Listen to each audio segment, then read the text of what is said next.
All rise. We will be.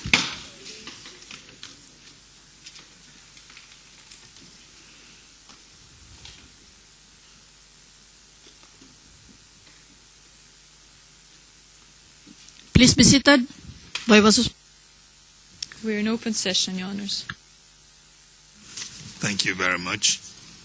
Witness, welcome back. Mr. King Katwa, we're in open session. Yes, Mr. President, I would like to proceed in open session. Now, witness, do you recall if there was any time when Mr. Sang was off air in the period of December 2007 and January 2008?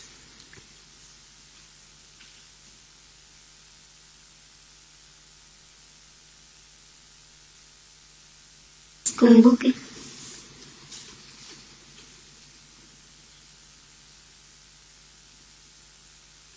And so it is your testimony that he was on air, to the best of your recollection, throughout December and throughout January 2008, December 2007 and January 2008.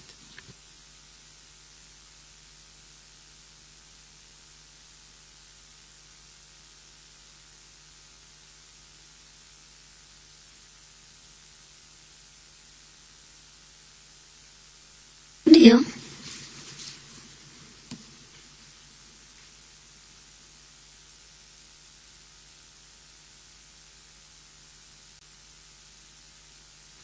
Now, witness, the question I put to you was whether you are aware of Sang having been off air. I want to ask you as a separate question. Are you aware of any ban that was put on all media houses, banning them from live broadcast in the period of December 2007 to January 2008?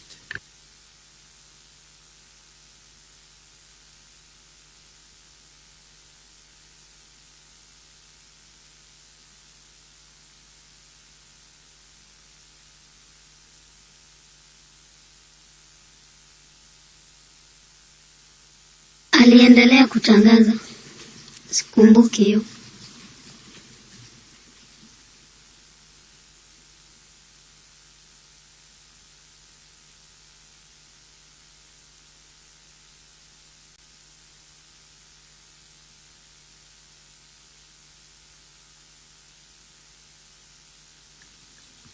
I will ask you again, witness. I thought I heard the opposite of what is written there. Do you recall that there was a time when there was a ban on live coverage in Kenya?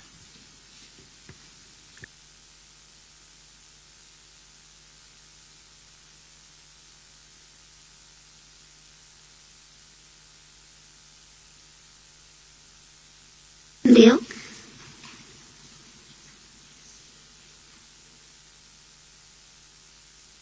Now, I want to show you a document in respect to that, which specifically mentions Kass FM and by extension Mr. Sang.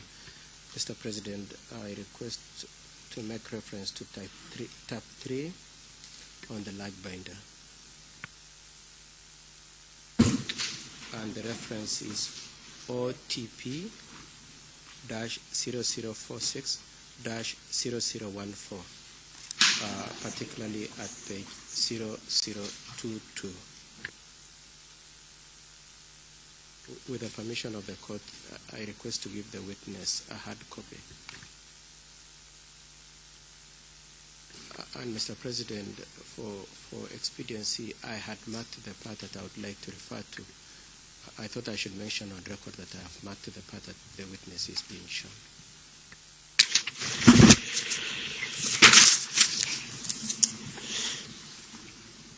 Sorry.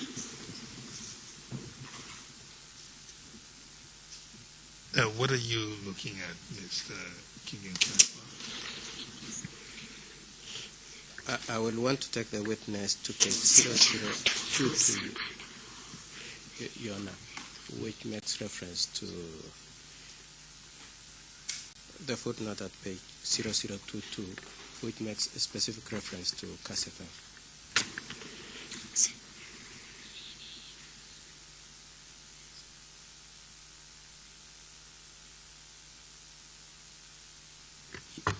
Your Honors, I have particular reference to footnote number 84.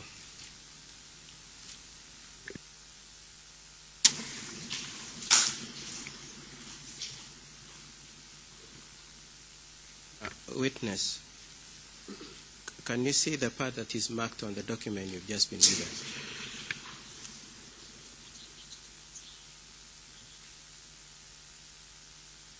Ndio.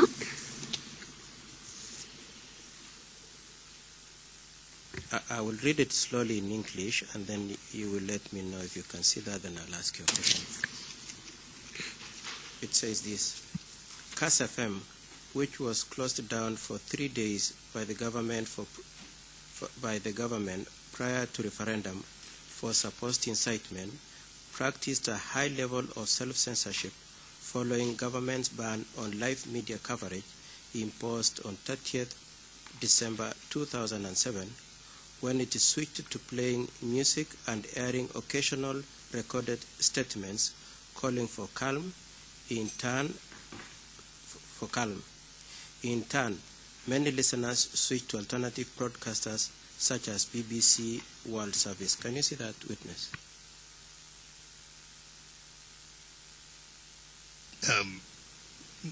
Mr. Keegan-Katwa,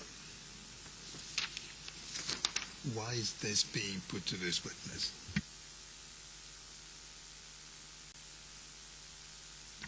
Yes, it may well be that what's contained there may or may not be inconsistent. Let's assume it at its strongest, that it is inconsistent with this witness's testimony. Why should we be referring to it or receiving it onto the record? What you've just read in. For two reasons, Mr. President. The first one is that it answers the question of whether or not Mr. Sang was on air on the 31st, as the witness said. The second one, Mr. Witness, the second one, Your Honors, is that the witness has very categorically said that there were no peace messages aired by CAS FM, whether by CAS FM itself or by Mr. Sang. And this document, which is a product of the prosecution's own investigations, says the exact opposite of that testimony. And we are using it as a basis to demonstrate. So this is, you're saying this is material from the OTP? Yes, Mr. President. All right, okay.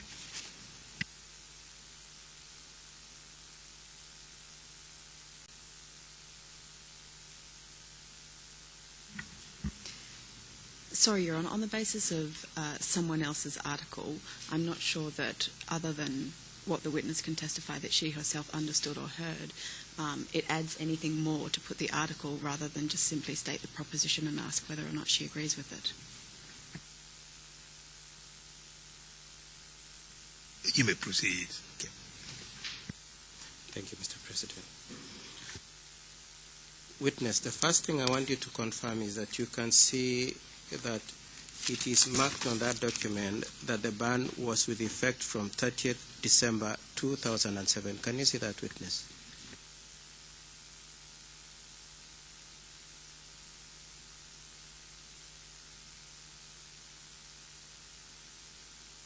Nimeona, lakini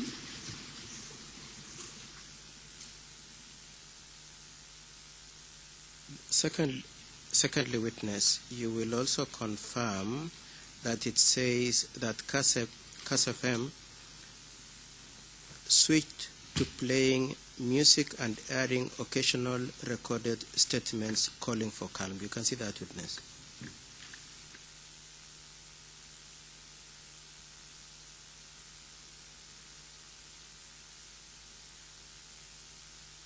kama nilivyokuambia, mimi sijui CAS FM ikifungwa 2008. Najua tu mahali pamoja wakati nakumbuka CAS FM ilifungwa after 2005. 2006 ndio CAS FM ilifungwa. Kwa wakati huo wewe unaniambia 2007 2008 ilifungwa, sijui, maybe, sijui, lakini kulingana na mimi ninajua Kass FM ilikuwa inaendelea. Pia kama haya maelezo umeyatoa hapa kuwa Kass FM ilikuwa imefungwa kwa wakati huo, basi huenda ikawa pia Sang alikuwa na Kass FM yake.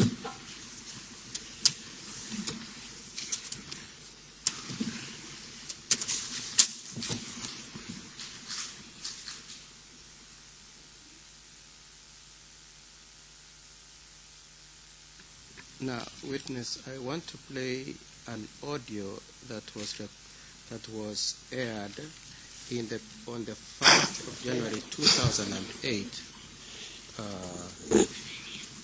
In respect to what you said, Your Honor, that is Ken-D11-0011-0044. That is an audio of 1st January 2008, one day after the witnesses,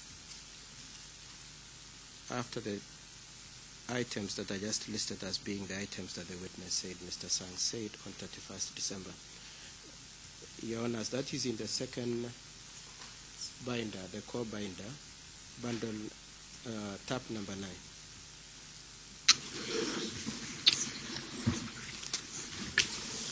Witness, I will play the audio. I want you to listen and tell us if you recollect having heard Sang say those words.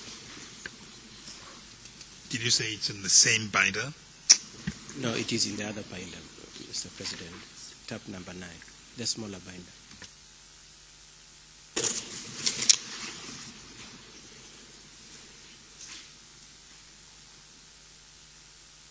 Mr. President and Your Honor, it is a 3 minutes 23 seconds audio, and I very kindly request to be allowed to play those 3 minutes.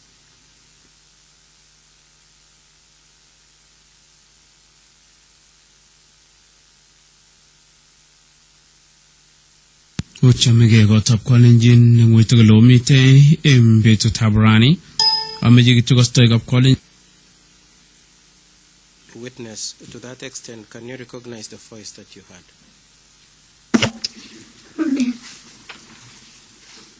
Well, the audio again.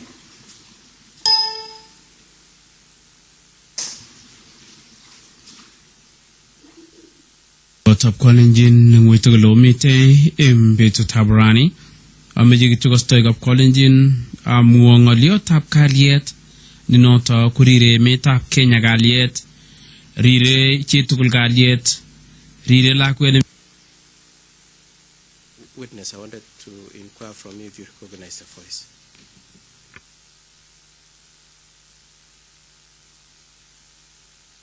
Nakumbuka.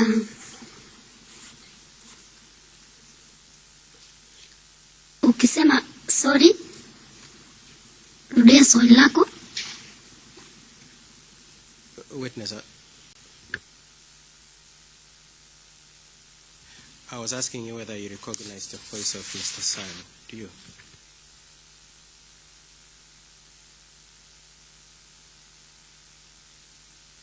Sikumsikia siku hizo, kwa hivyo siwezi sema kama ni Mr. Sang ama sio Mr. Sang. Mimi hiyo ya wakati alisema watoto wanalia amani, don't know. Witness.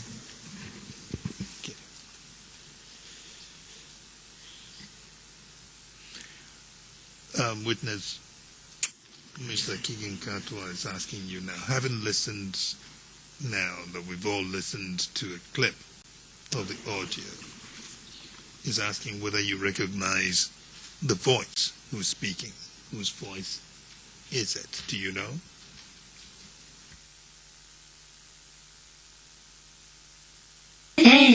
Ni Arab Sang.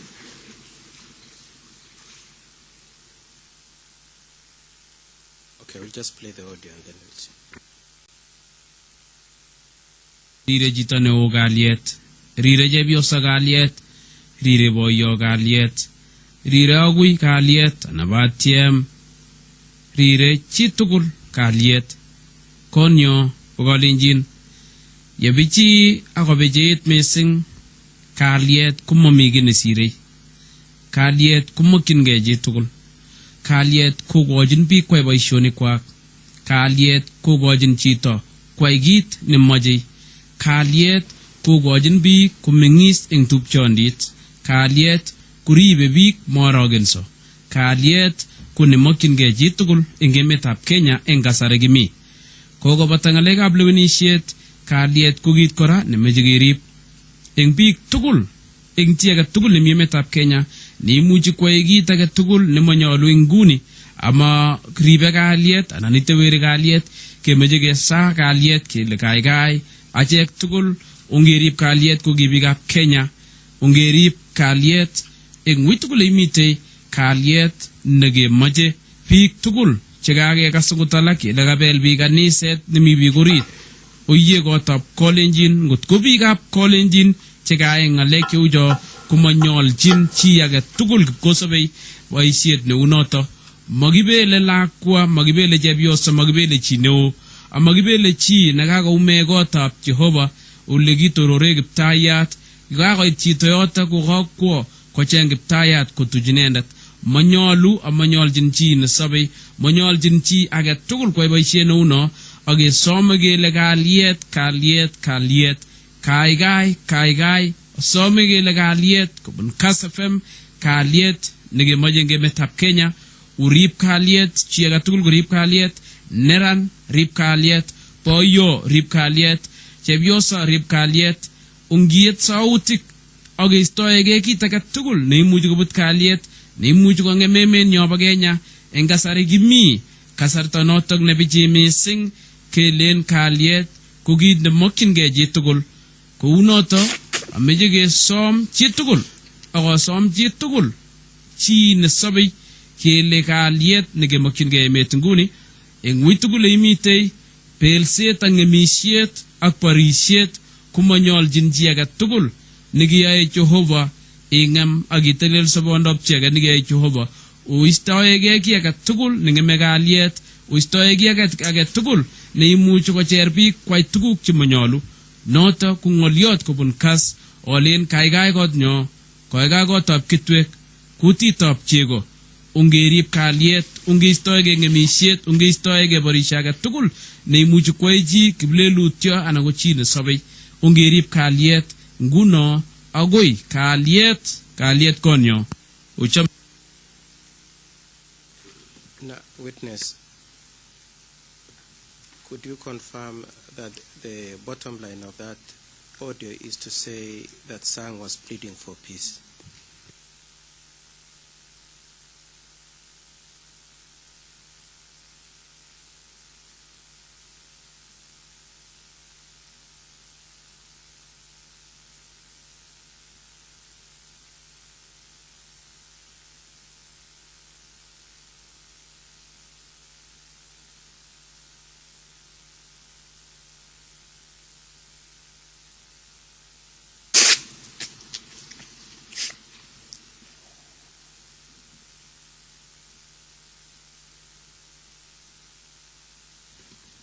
Mr. President, I'll just read the contents of it into the transcript and then put the questions to the witness.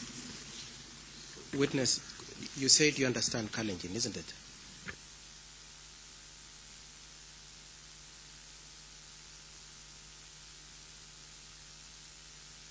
Nasikia. Okay. Please confirm this is what Mr. Sang says. Greetings, Kalenjin, wherever you are today. I would like to proclaim to you, Kalenjin listeners, a message of peace. That is, Kenya is crying for peace. Everyone is crying for peace. A little child is crying for peace. An adult is crying for peace. A woman is crying for peace. A man is crying for peace. A grandfather is crying for peace. So is a grandmother. Everyone is crying for peace. Our Kalenjin people When it is so difficult, nothing compares to peace. Peace enables one to do whatever he or she likes. Peace enables people to live together in brotherhood. Peace dispels worry from people. Everyone longs for peace in Kenya at this time. Elections are past. We should keep peace. To all people or anyone in Kenya who may be engaged in wrongdoing and is not keeping peace or is preaching the peace, we would like to pray for peace. That, please, all of us, let us all keep peace as Kenyan people. Let us keep peace wherever we are. Peace is what we need. All people whom we have heard about, including others that we heard that people have found a church with people inside, all Kalenjin people. If it is the Kalenjin people who have done such acts, such an act would never be committed by a human being. No child should be banned. No woman should be banned. No adult should be banned. No one who has sought refuge in God's house, where God is glorified, should be banned.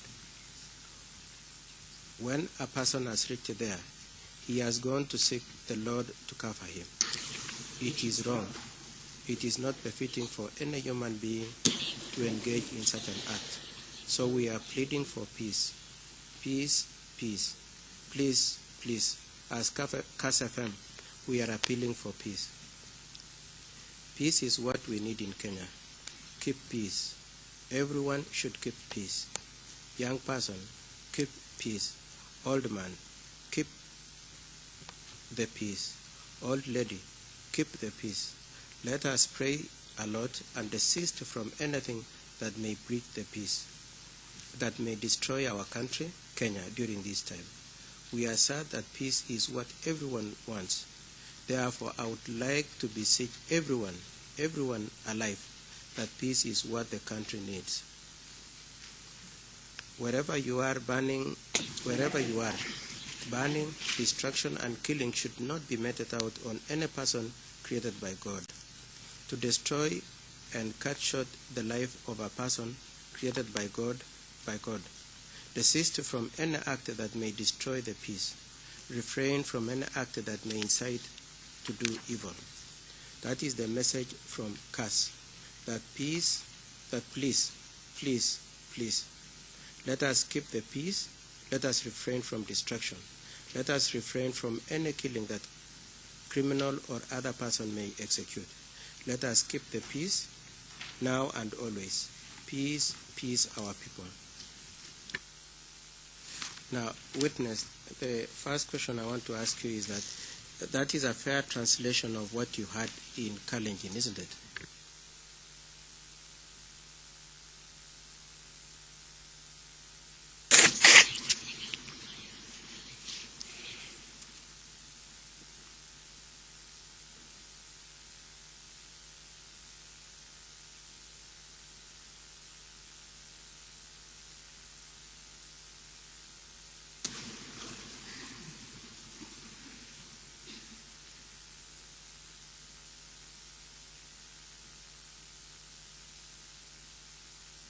Nikuulize swali.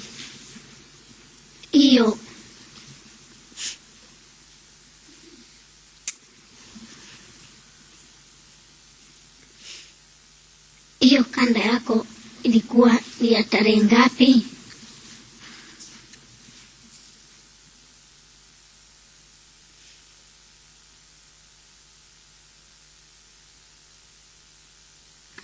Witness, it is for 1st of January 2008.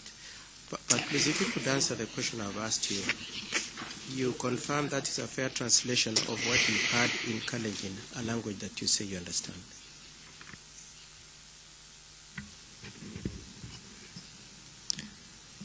Witness, now, there are two things.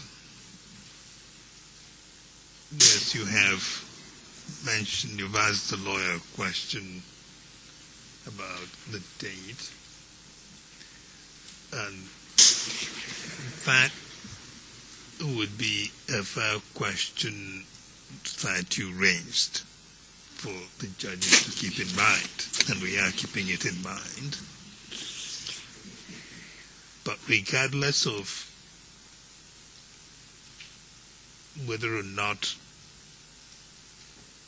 this audio was actually broadcast, let us not worry about that now. Let us not worry about whether or not audio you heard was actually broadcast and heard by other people, or yourself even. The question now is, forget about that and answer whether what you just heard in Kalenjin has been fairly interpreted by Mr. Kigen Katwa.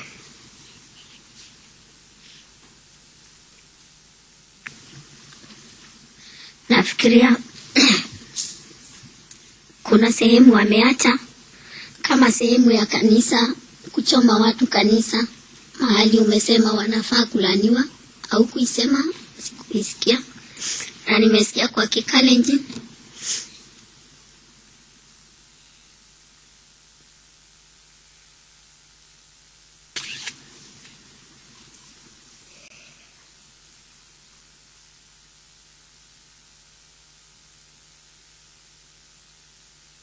Thank you, witness. It is actually there, but I will read it again so that you confirm.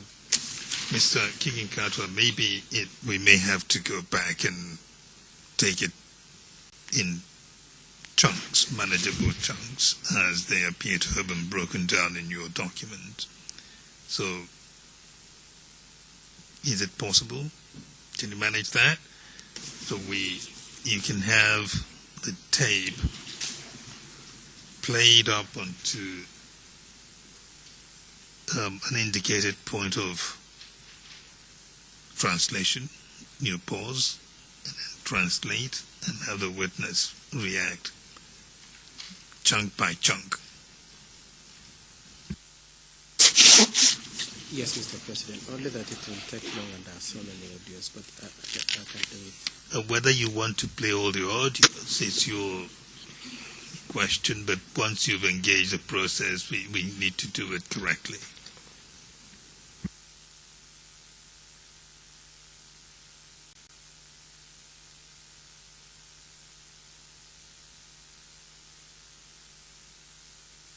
Witness, we will do it slowly, small pieces, and then we translate.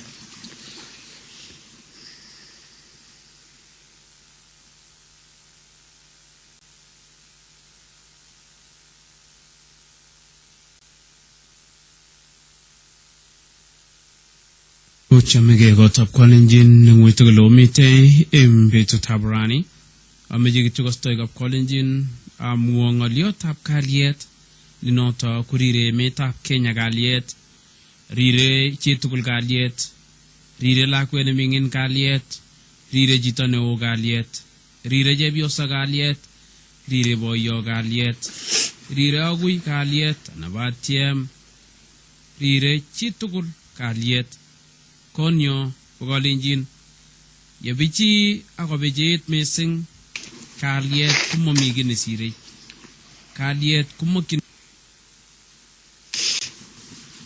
Witness, could you confirm this is the translation of the extent of what you heard? Greetings, Kalenjin, wherever you are today. I would like to proclaim to you, Kalenjin listeners, a message of peace. That is, Kenya is crying for peace. Everyone is crying for peace. A little child is crying for peace. An adult is crying for peace. A woman is crying for peace. A man is crying for peace. A grandfather is crying for peace. So is a grandmother. Everyone is crying for peace. Our Kalenjin people, when it is so difficult, nothing compares to peace. Witness, you confirm that's what you've heard so far, isn't it? Ndio. ngeji tugul. Kalyet kokochin biik kwai boisionikwak. Kalyet kokochin chito kwai kit nemoche. Kalyet kokochin biik komeng'is eng tupchondit. Kalyet kuribe biik morogenso.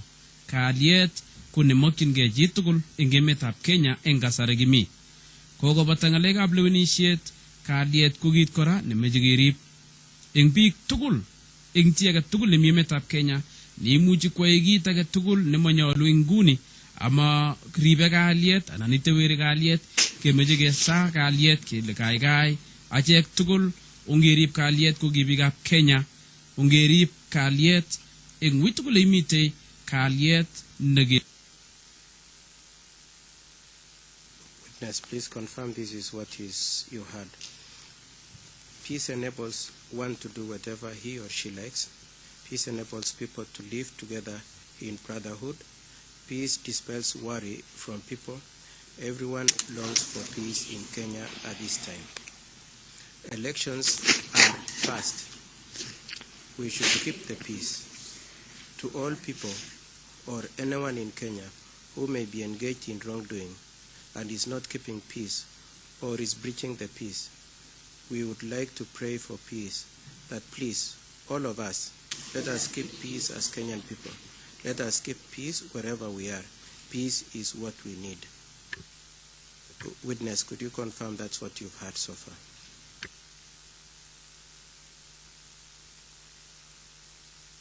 Ndio.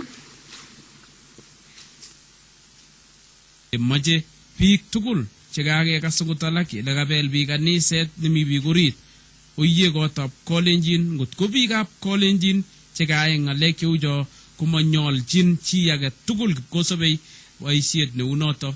Makibele lakwa, makibele chepyoso, makibele chi neo, amakibele chi nekakoume kotab Jehova ole kitorore Kiptayat.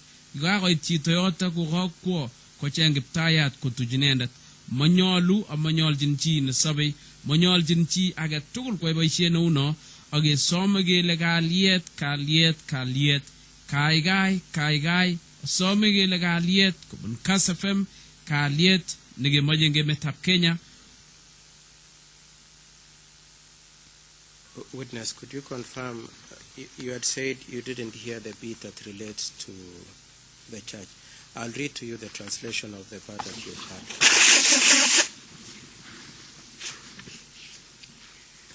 All people who we have heard about, including others that we heard that people have burned a church with people inside, all Kalenjin people.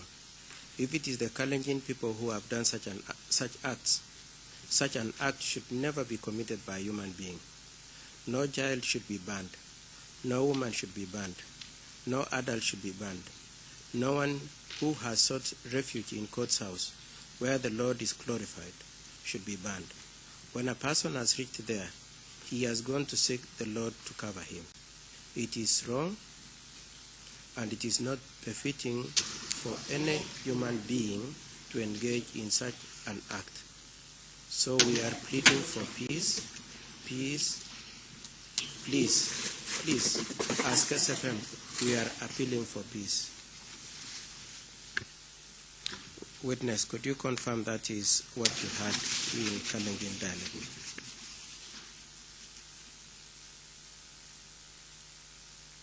Ndio.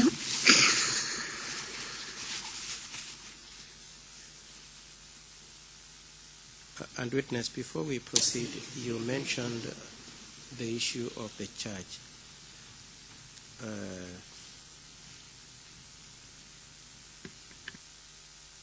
Your testimony is that this is in reference to the Kiambaa incident, isn't it?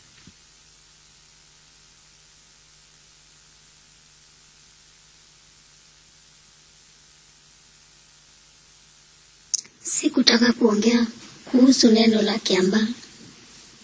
Hii statement yako wakati ulisoma ya mbele au kurudi kuitafsiri kwa Kiswahili, kwa Kiingereza vile ilikuwa inasema, lakini kwa wakati huu umetafsiri na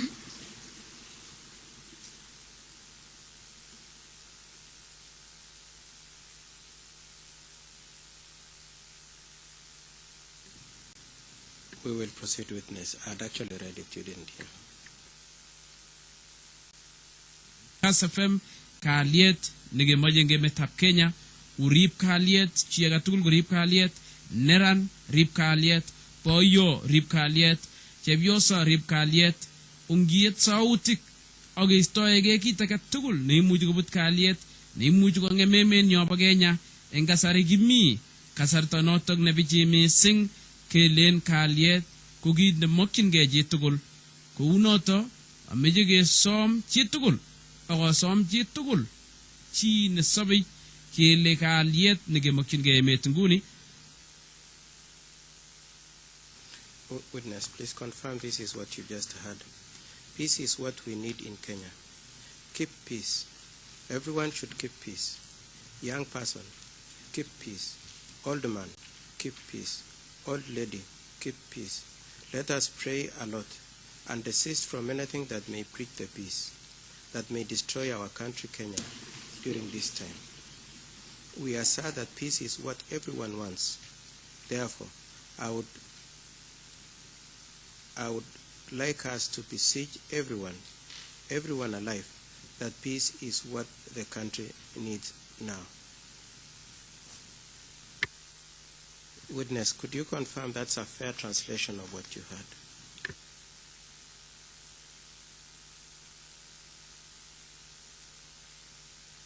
Ndio.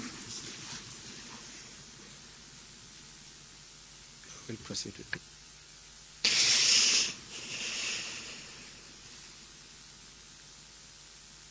Uitugul imitei pelset ak ngemisiet ak borisiet kumanyolchin chi agetugul nekiyae Jehova ingem ak itelel sobondop chi age nekiyae Jehova. Uistoegei ki agetugul nengeme kalyet, uistoegei agetugul neimuchi kocher biik kwai tuguk chemanyolu. Noto ko ng'olyot kobun kas olen kaikai kotnyo, kaikai kotab kitwek, kutitab chego. Ungerib kalyet, ungeistoegei ngemisiet, ungeistoegei borisio agetugul neimuchi kwai chi kiplelutyo anan ko chi nesobei. Ungerib kalyet nguno agoi kalyet konyo. Uchomegei kotab Kalenjin eng wei tugul lo. Witness, could you confirm this is the translation of what you've just heard? Wherever you are, burning, destruction, and killing should not be meted out on any person created by God. To destroy and cut short the life of a person created by God. Desist from any act that may destroy the peace. Refrain from any act that may incite to do evil. That is the message from KAS FM. KAS. That please, let us keep the peace. Let us refrain from destruction. Let us refrain from any killings that criminal or other persons may execute. Let us keep the peace, now and always.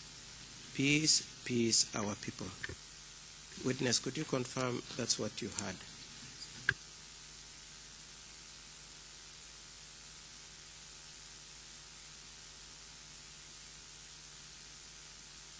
Nimesikia.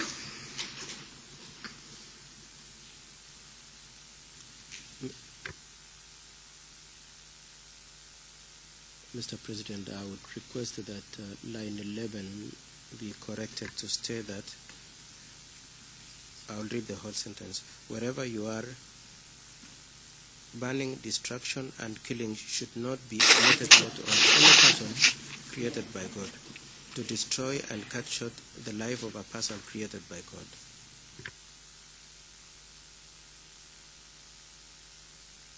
Now, witness, you will recall that the incident in Kiambaa referred to in this audio happened on 1st of January 2008. Do you recall that, witness?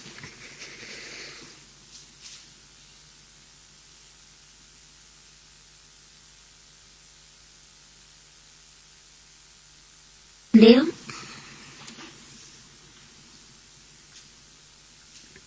And witness, do you recall hearing this from KAS FM?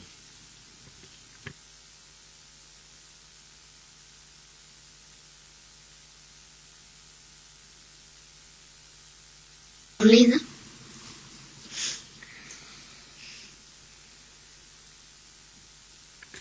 I'm asking witness, this 3-minute peace message, do you recall having had it on CAS FM in January 2008?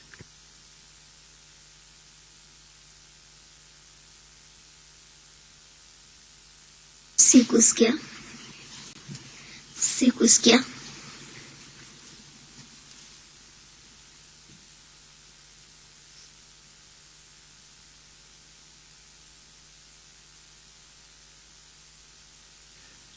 Witness, I want to play to you another audio made on 4th of January 2008 and see if you have any recollection of having had it. Your Honors, it is Ken D11-0013-0061, and that is in the same bundle, tab 13.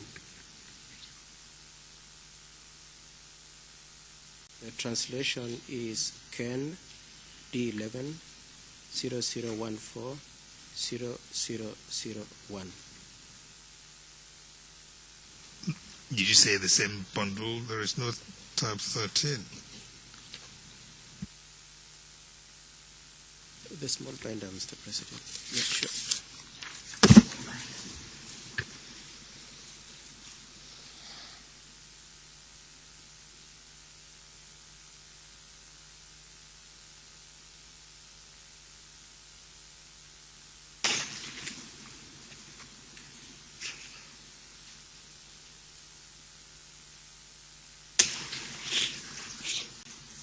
Sorry, I was looking for. I didn't notice the tab 13 is a different color binder. All right, tab. Sorry.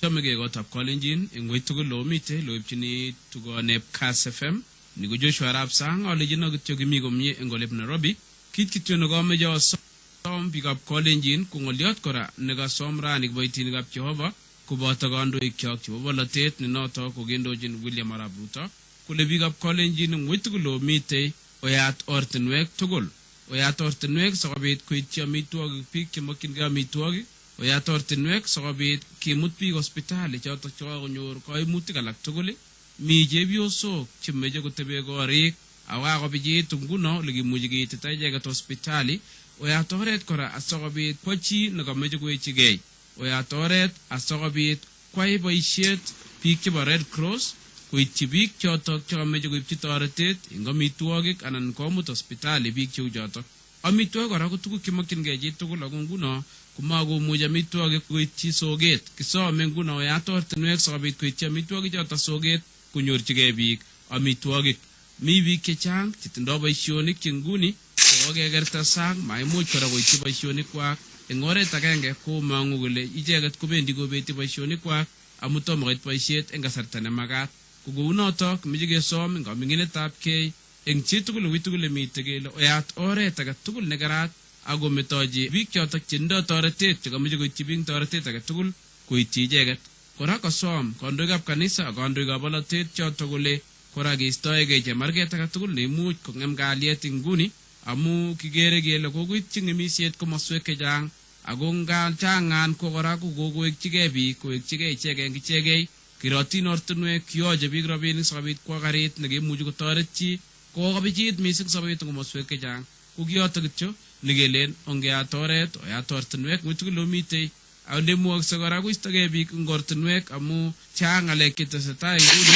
komi kimnotet neo mising nekokoit komuchi koityi biik kimnotet nemutai kokonu tobotet eng sobonwek chekibeti ko kounoto oyat ortinwek akorib kalyet eng emetab Kenya. Kongoi mising ongeyai kounoto ane ko Joshua Arap Sang.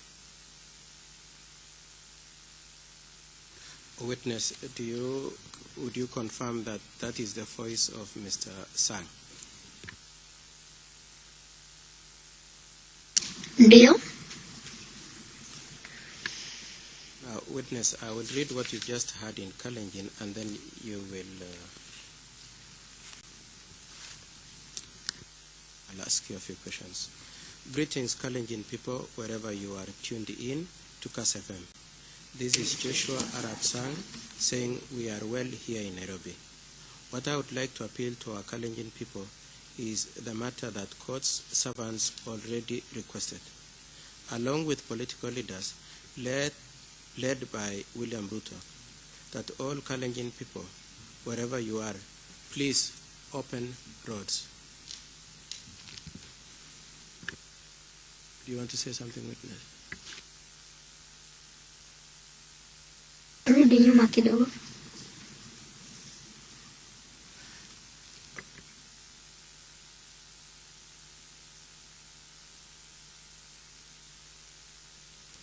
Witness, this is what says, greetings Kalenjin people, wherever you are tuned in to Kass FM.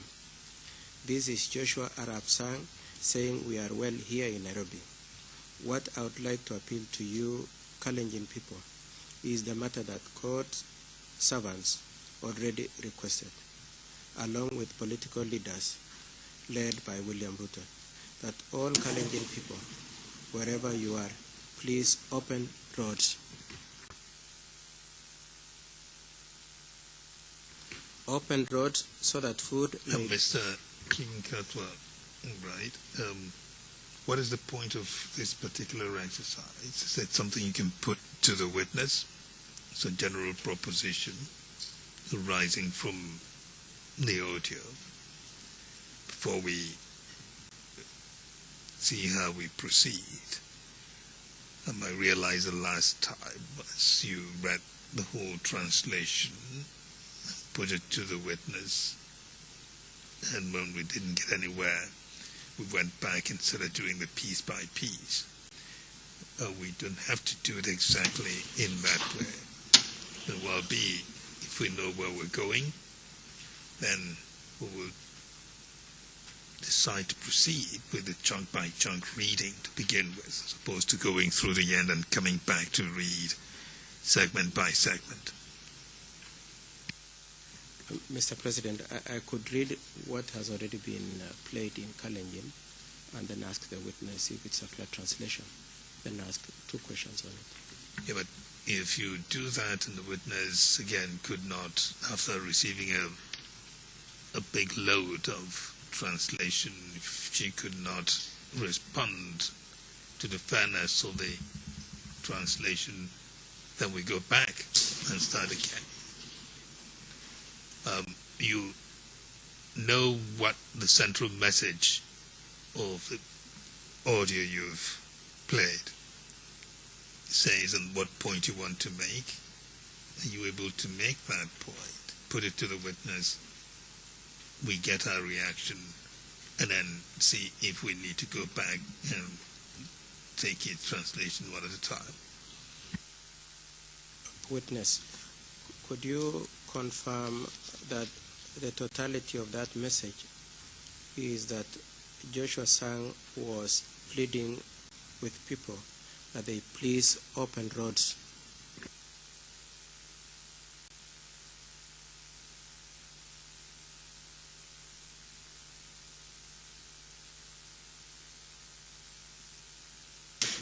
Ndio. Yona, mimi ningependekeza tuendelee vile tulikuwa tunaendelea na Bwana Kigen, kwa sababu kuna mambo nilikuwa nataka kusikia ndani. So vile alikuwa ikisema kwa Kikalenjin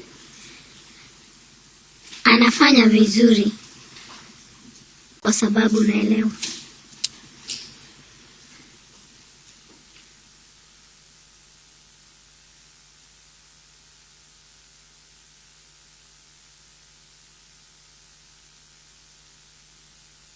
Mr. President and Your Honors, I must apologize. That I think should have been how I should have conducted it.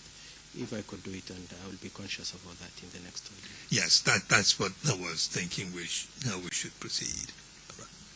Again, I apologize. I'll do that.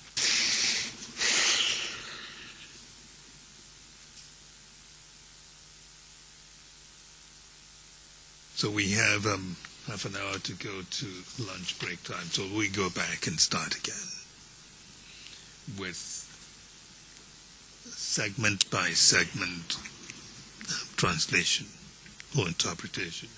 Yes, Mr. President, I understood the witness to prefer that way.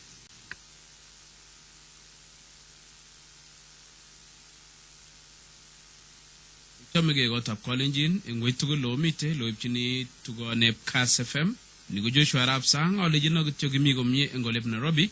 Kit Kitun Gomejo som pick up Kalenjin, Kungoliot Kora, Nega Somra, Nigwaitin up Jehovah, Kubatagondo Ikyok, Volatate, Ninoto, Kugindojin, William Arab Ruto, Kule big up Kalenjin and Witugu Lomite, Oyat Ortenweg Tugul, Oyat Ortenweg, Sobi.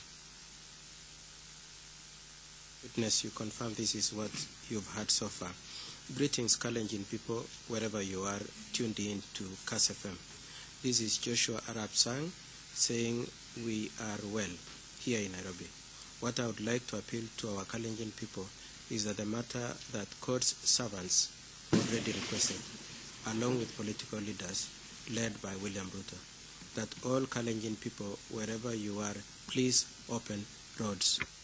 Witness, that's what you heard, isn't it?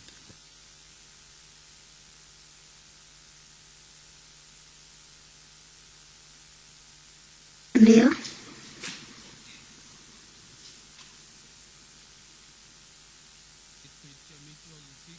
Amitwogik Oyat Ortinwek sikobit kimut biik hospitali chotok chekakonyor kaimutik alak tugul mi chepyosok chemeche kotebe korik akakobijit nguno ole kimuchi keitita icheket hospitali Oyat oret kora asikobit kwo chi. Witness, confirm this is what you've heard in Kalenjin. Open roads so that food may reach those in need of it. Open roads so that people who have experienced various problems may reach the hospitals. There are expectant mothers who need to deliver, but this is difficult for them to reach the hospital. Further, open the road so that a traveler may go his way. Witness, that's what you heard in the Kalenjin audio, isn't it? Ndio.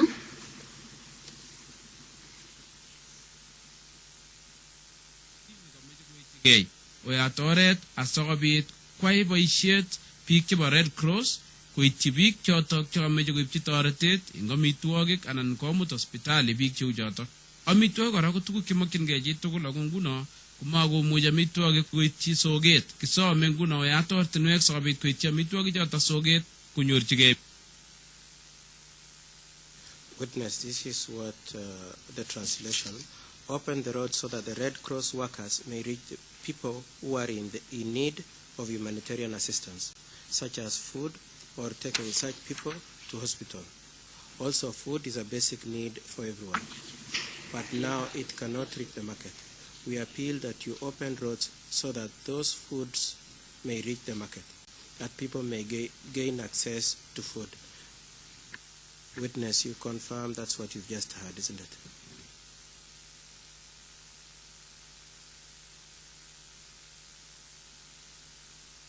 Ndio. Amitwogik mi biik chechang chetindoi boisionik che nguni kokekerta sang maimuch kora koityi boisionikwak eng oret agenge komong'u kole icheket kobendi kobeti boisionikwak amu tomo koit boisiet eng kasarta nemakat. Ko kounotok meche kesom eng kaming'inetabkei eng chitugul witugul mitei kele oyat oret age tugul nekerat ako metochi biik chotok chetindoi toretet chekameche koityi biik toretet age tugul koityi icheket. Witness, this is what the translation says. There are so many people who cannot now reach their places of work. Their one major concern is that they may lose their jobs for failure to arrive in time. Therefore, we would like to appeal in all humility to everyone, everywhere, to open every road that is closed, and to allow those people with assistance to reach those in need. Witness, that's what you just heard, isn't it?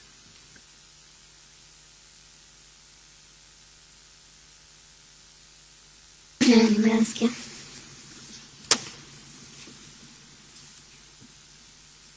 Kora kosom kandoikab kanisa ak kandoikab bolotet choto kole kora keistoegei chemarget age tugul neimuch kong'em kalyet inguni amu kigere kele kokoityi ng'emisiet komoswek chechang ako ngachangan ko kora kokoekchigei biik koekchigei ichegei kirotin ortinwek yoche biik rabinik sikobit kwa karit nekemuchi kotoret chi kokobichit mising sobet eng komoswek chechang ko kiyoto kityo nekelen ongeyat oret oyat ortinwek ng'ui tugul omitei Alemwokse kora koistogei biik eng ortinwek amu chang ng'alek chetesetai nguni komi kimnotet neo mising nekokoit komuchi koityi biik kimnotet nemutai kokonu tobotet eng sobonwek chekibeti ko kounoto oyat ortinwek akorib kalyet eng emetab Kenya. Kongoi mising ongeyai kounoto ane ko Joshua Arap Sang. Witness, the translation is that, Father, religious and political leaders have appealed that we refrain from any form of violence because we see that destruction has pervaded many areas. Worse still, people have turned one to another. Roads are closed and people are forced to pay so that a vehicle that could be of help to people may pass. So life has become extremely difficult in many areas. That is why we are saying, let us open roads wherever you are. And also people should move away from roads because so much is going on now. So much power has arrived. And it may affect people in a big way that tomorrow may bring much sorrow in terms of lives lost. They have opened roads and keep the peace in Kenya. Thank you very much. Let's do so. I'm Joshua Arap Sang. Witness, do you confirm that is a fair translation of the Kalenjin audio that you've just listened to?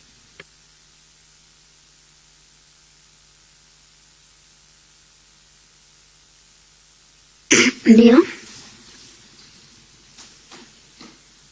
Now, witness, in your testimony you had said that you experienced a lot of roadblocks on your way to the place that you said you went to, isn't it?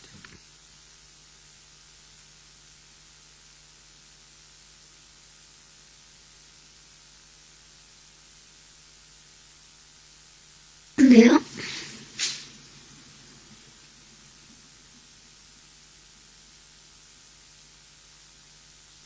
Yeah, okay. Sorry, Mr. President, I was just confirming whether the journey to Eldoret was in open session, and I'm told it was.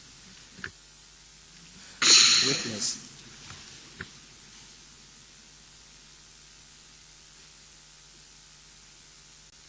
Witness, you can hear Sang asking people to avoid the roadblocks the way you said you experienced, isn't it? Can you repeat that question? I will leave that question, Mr. President. I will ask a different one. But you heard what I said, whether you could repeat the question. I didn't say leave it. It's up to you. If you want to, you don't have to ask it. But if you wanted the witness to answer it, I wanted it repeated. But if you want to abandon it, then that's your question. Let me ask another one first, Mr. President. Witness, do you recall hearing Sang make that plea for peace and opening of roads?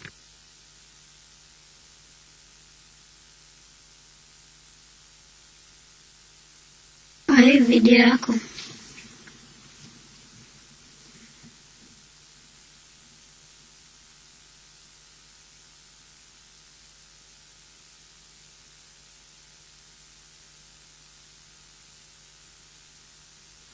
Witness, do you have any recollection if you could have heard CAS FM on 4th of January 2008?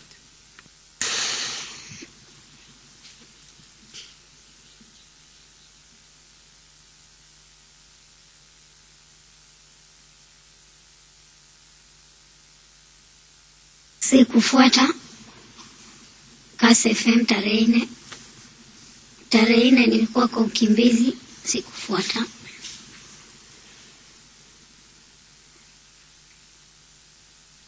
Ungenieleza kwa ufupi ilisema nini?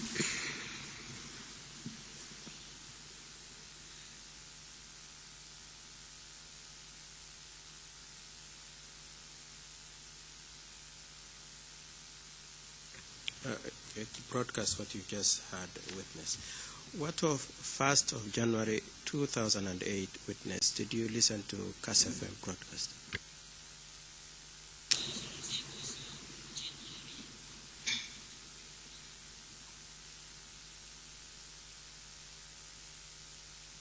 Nilifuata.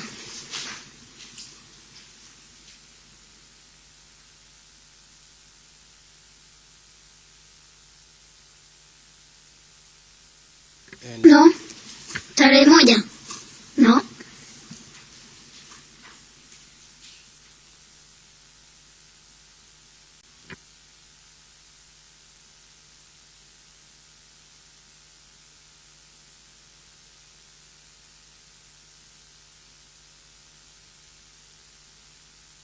Now, witness, I want to show you, and you said you used to watch Citizen TV, isn't it?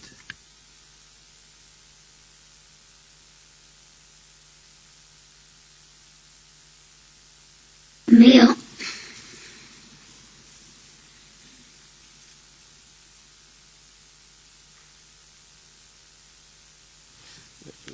Mr. President, I would like to make reference to tab 23 of the other binder, the bigger binder, tab 23, and it is a short video I would like to play.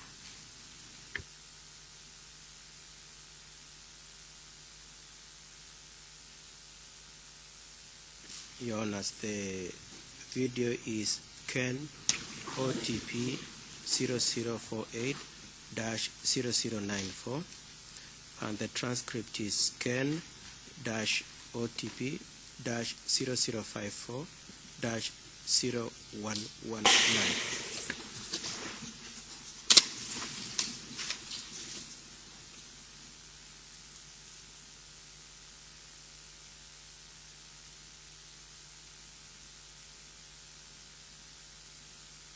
Discussions with Tuju together with Assistant Minister Moses Wetangula.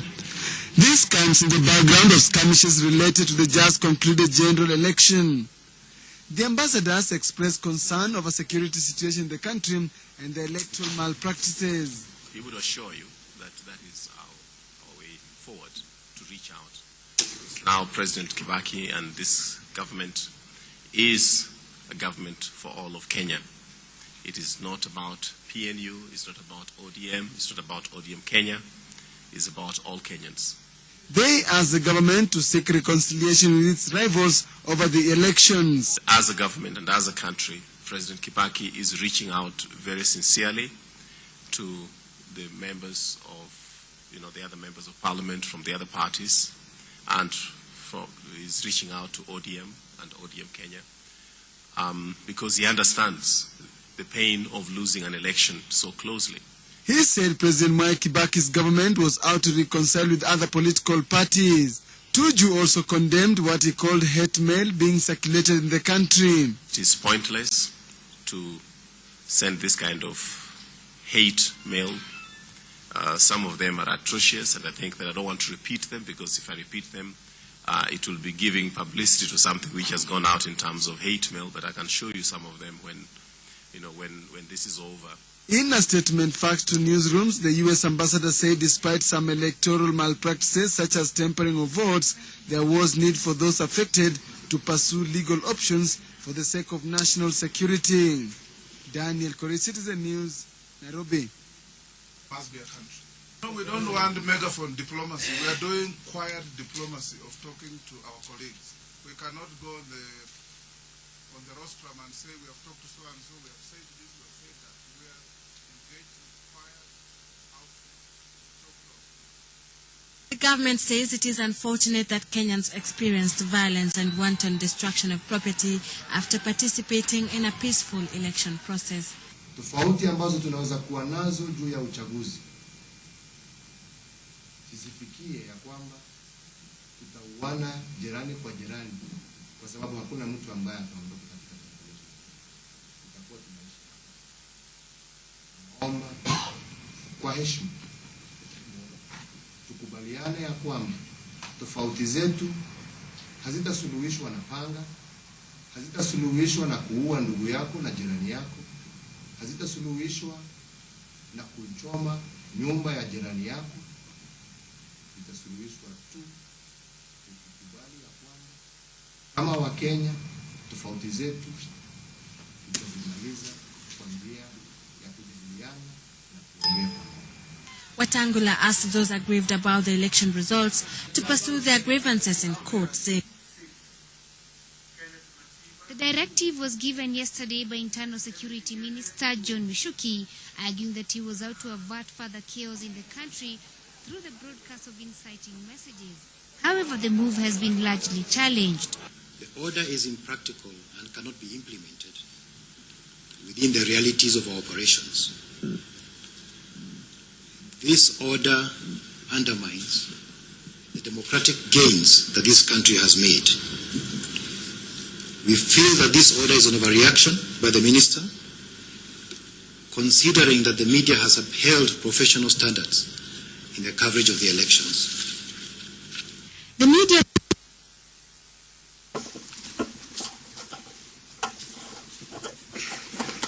Witness, could I ask you, you've seen one Honorable Raphael Tuju, isn't it?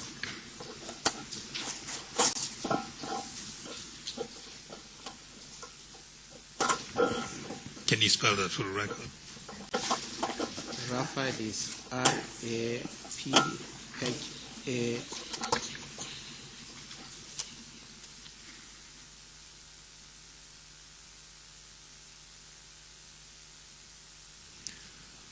Witness, the interpreters are requesting that you can leave the microphone and all those things alone in front of you. Or even papers in front. And if you don't need to shuffle them, you can leave them alone. Because when you make any noise, it interferes with the ability of court reporters and interpreters to hear what's being said. Raphael is R-A-P-H-A-E-L. Tuju is T-U-J-U. Witness, do you know somebody by the name Honorable Raphael Tuju?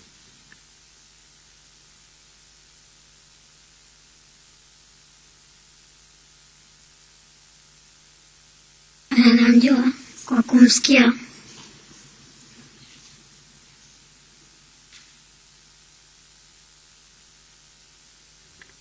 Do you recall that he was the minister in charge of communication in the year 2007-2008?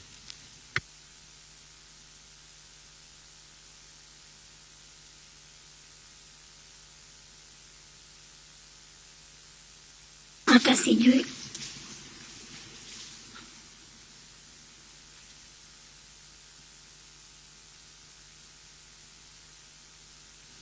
You've seen one Honorable Moses Wetangula, isn't it, witness?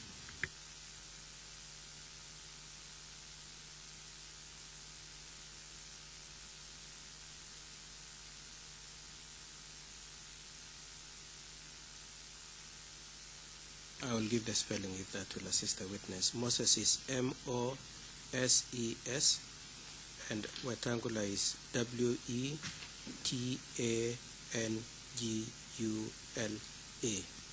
Witness, do you know somebody by the name Moses Wetangula, Honorable?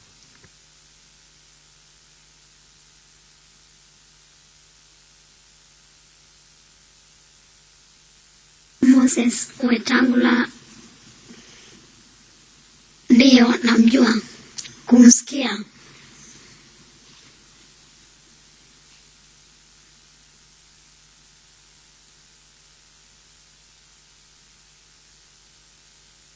So you don't know what he was doing in the year 2007 as we went to elections?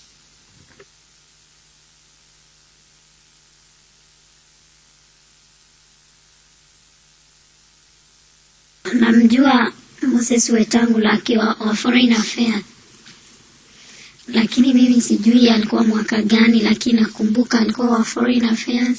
Sijui kama sijui.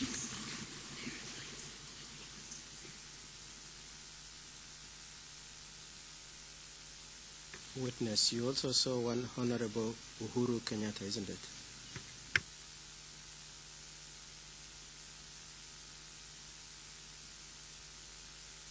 Nilimuonea Kapsabet 2005 mara ya kwanza na pia mara ya mwisho, wakati walikuwa wamekuja kampeni ya Orange na Ndizi. Wakati wa referendum nilimuona moja hiyo peke yake.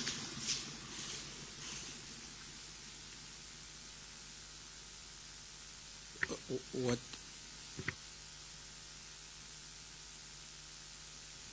Witness, my question is that you've seen him in the video, isn't it?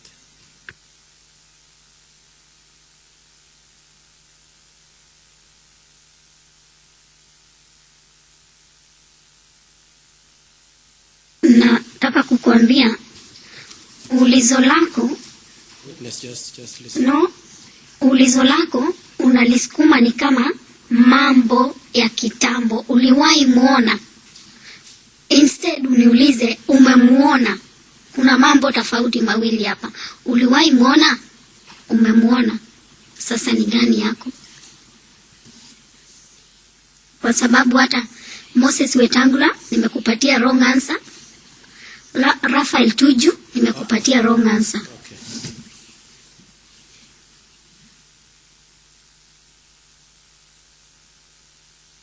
Witness, the first question is, have you seen Uhuru Kenyatta in the video I've just played?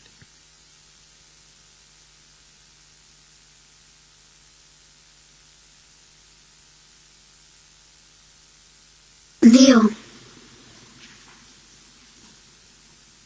Now, do you recall what he was doing in the year 2007 in terms of cabinet or parliament?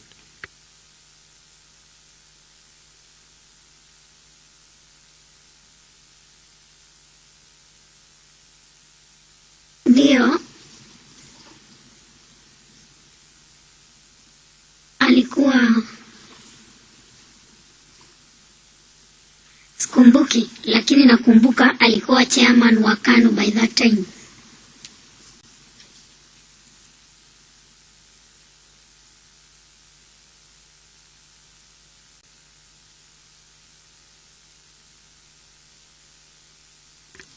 Now, witness, there's somebody also that has just been, the last person you saw on the video, one Wachira Waruru.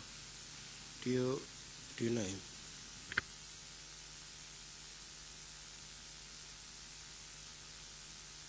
Hata kidogo.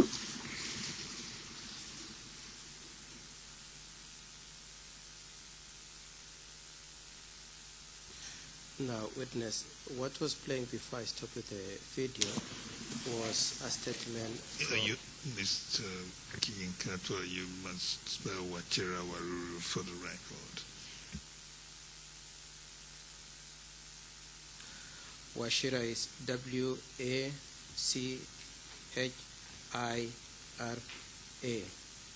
and Waruru is Waruru.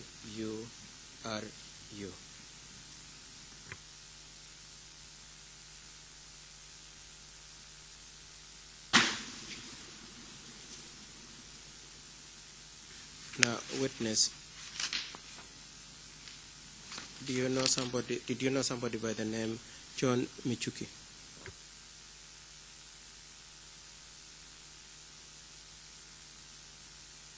Kwa muda gani?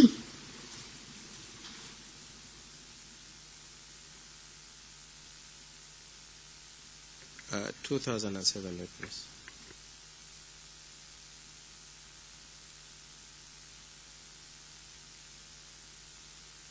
Nataka urudie hilo swali kwa sababu umenionyesha video hapa, umeniuliza kama nafahamu wao wako kwa video. Saa hizi unaniuliza Michuki. Sielewi hilo swali linaenda namna gani. Ni ndani ya hiyo video yako ama ni mambo tofauti sasa na video?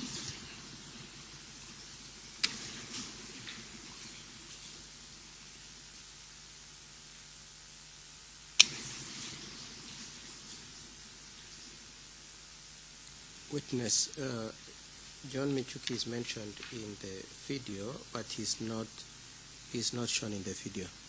And so I am asking you as a general question whether you know John Michuki and what he was doing in the year 2007.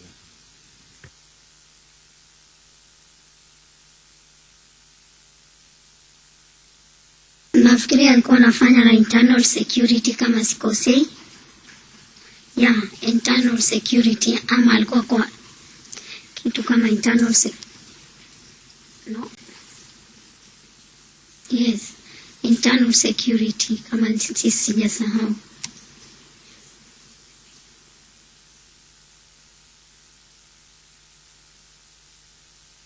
You're actually right, witness.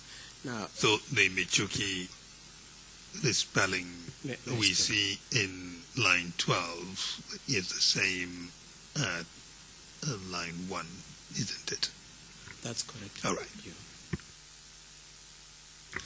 Now, witness, you've heard in that video clip that John Michuki had put a ban on live broadcast on media houses. Do you recall having heard that from the video?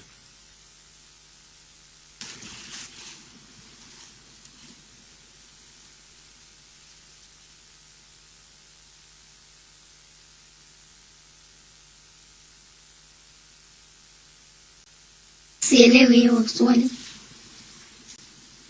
Naweza nielezea vizuri?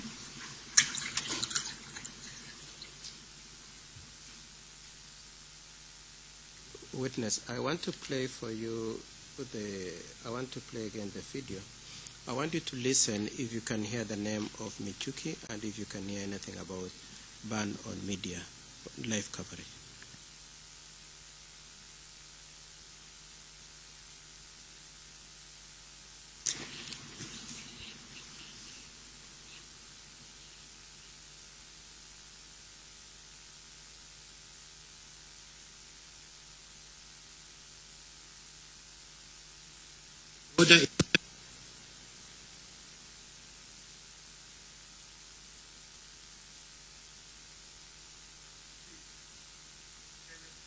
The directive was given yesterday by Internal Security Minister John Mishuki, arguing that he was out to avert further chaos in the country through the broadcast of inciting messages. However, the move has been largely challenged. The order is impractical and... Witness, did you hear the name of John Michuki? Yeah. And did you hear that he had issued an order banning live coverage? Namaste. Okay, I want you to listen to the response by the person appearing on the screen. Witness, what was your last answer when the lawyer asked you if you heard that Mr. Michuki had issued an order banning live broadcast or live coverage? What did you say? What was your response? It did not come through, so we want to hear it.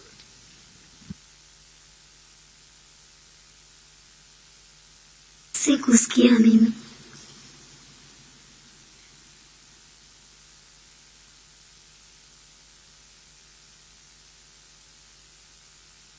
Witness, shortly before the person who is on the screen came on, there was a comment by somebody who was reading news.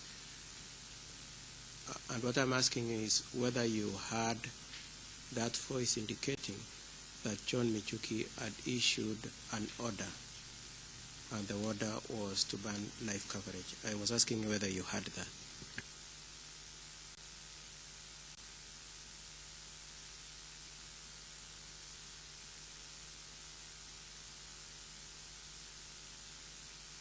Nimesikia hapa wakisema, lakini sijui mimi ni lini siwezi nikakwambia ni siku gani. Ndio mimi sikuwa na sikusikia.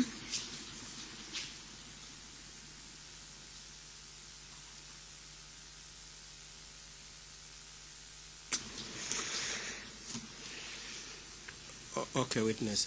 So what you are telling us, just be sure I've understood you, is that in the year 2007 you didn't hear anything about ban of live broadcast.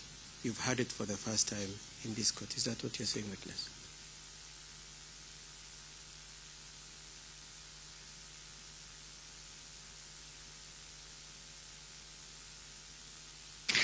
Wakati ndio stesheni zifungwe, mimi nimekwambia vizuri, nikisikiza mara ya mwisho kusikia Kass FM ikifungwa, na hata sikusikia kwa masikio yangu, nilipata nikitoka kwa kazi yangu ndio nilisikia Kass FM imefungwa 2006.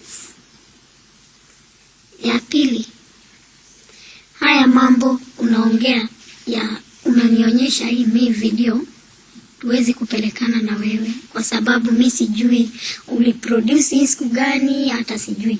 Lakini 2007 hakuna station hata moja ilikuwa imefungwa. 2007.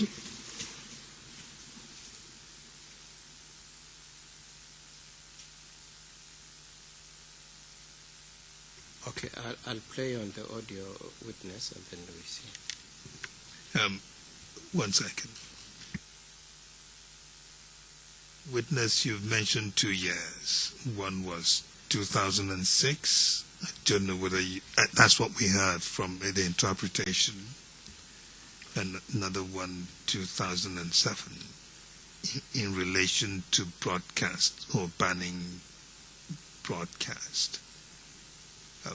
What are you saying? Can you tell us again, in your own words again, what you said happened in 2006,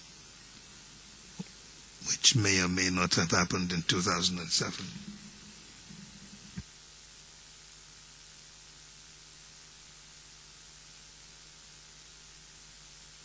Mwaka wa 2006, wacha nirudi 2005, watu tulipofanya campaign, media nyingi zilitumika kwa kuchochea raia. Wakati tulimaliza kupiga kura, president akasema kazi imeisha, tuende kazi. Alisema raia wamekataa kura, uwe ulikuwa upande wa yes ama ulikuwa upande wa no, kazi iendelee, no more siasa. Hiyo ilikuwa ni 2005. 2006 bado 2005 siasa zikaendelea, na ndipo minister wa communication alitangaza ya kuwa yoyote atasikika akipeana, akiincite watu ama akipeana mambo yasiyofaa kwa vituo vya redio, station yake itafungwa. 2006 radio ya Kass FM ikafungwa. That's the only thing I know. Hii ingine ya kusema radio mara nini ilizuiwa, mimi hapo sijui, nitakuwa nadanganya koti. I don't know. 2006 only.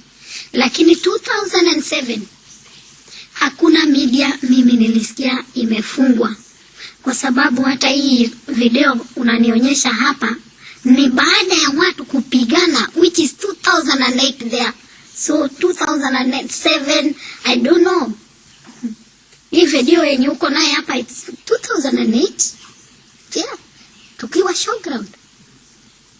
I watch it. Kulikuwa na mtu hata alikuwa na TV showground. So hii unaniambia 2007, mimi sijui.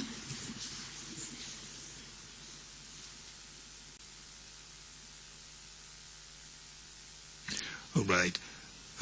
There's something I want you to clarify. When you were answering the last question from me, much of what you said was in Kiswahili, but I heard you say in English in the 2006 only. Did you say that? 2006 only? And what were you saying when you said 2006 only?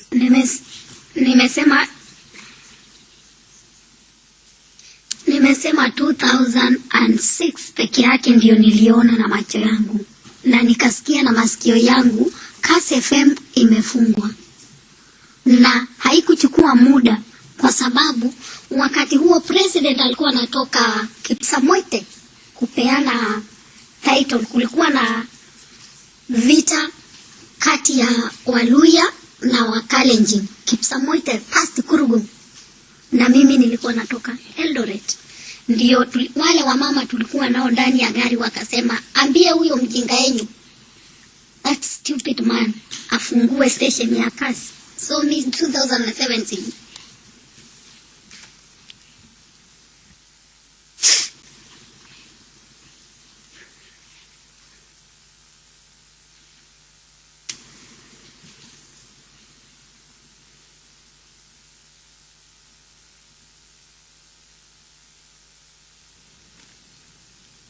Did you?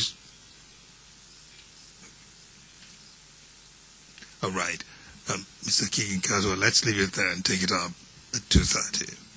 Witness, we will adjourn now for lunch break and then we will come back at 2:30. Thank you. Blinds down, please. Na ombi moja